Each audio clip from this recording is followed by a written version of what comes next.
Shame and anger waged war within her blood as she felt the tips of her ears and cheeks flush with heat. There was nothing wrong with her clothes.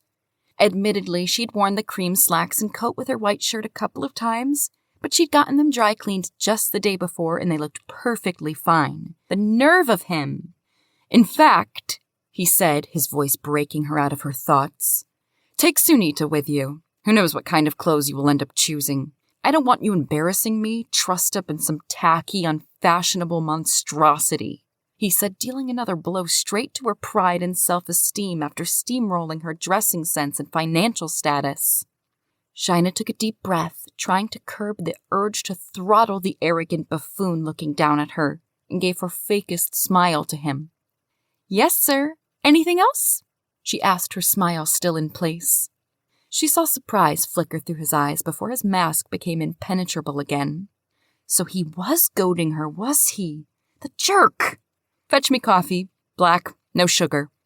With that, he walked down the hall to his office, leaving a fuming Shyna behind. Woof! Shyna muttered a litany of colorful words under her breath as she rounded her desk and strode off toward the kitchenette. Quickly tinkering with the coffee machine, she let it brew the coffee as she worked on finding a mug, which she found conveniently stored in the cabinet next to the machine. As she leaned against the counter and waited for the coffee to pour, she coached herself to calm down, counting backward from 100 to 1. Yet nothing took away the burn of humiliation and the hit her pride had taken. She was sure once her anger wore off, she would find herself crying.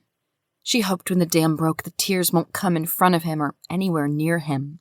She refused to show him how much his words had wounded her pride and hurt her feelings. Shyna picked up the cup and with a grimace walked towards his office. Giving a knock at his door, she opened it and entered. She had previously passed by his door with Sunita, who had pointed out his office.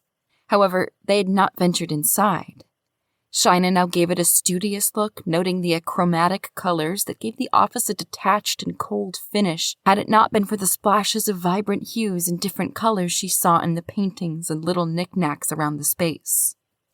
Her eyes quickly caught sight of him. Aiden wore a slate gray suit that looked tailored for him with how flawlessly it fit his broad shoulder and lean build, a white shirt underneath his buttoned coat with a matching gray tie.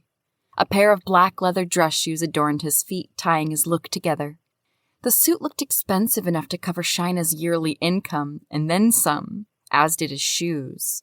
But it suited him. He looked every bit the powerful alpha male Dia was always mooning over in her fictional books and TV shows. And begrudgingly, she agreed with her best friend. Until he kept his mouth shut, he could pass off as a dark prince or a fallen angel.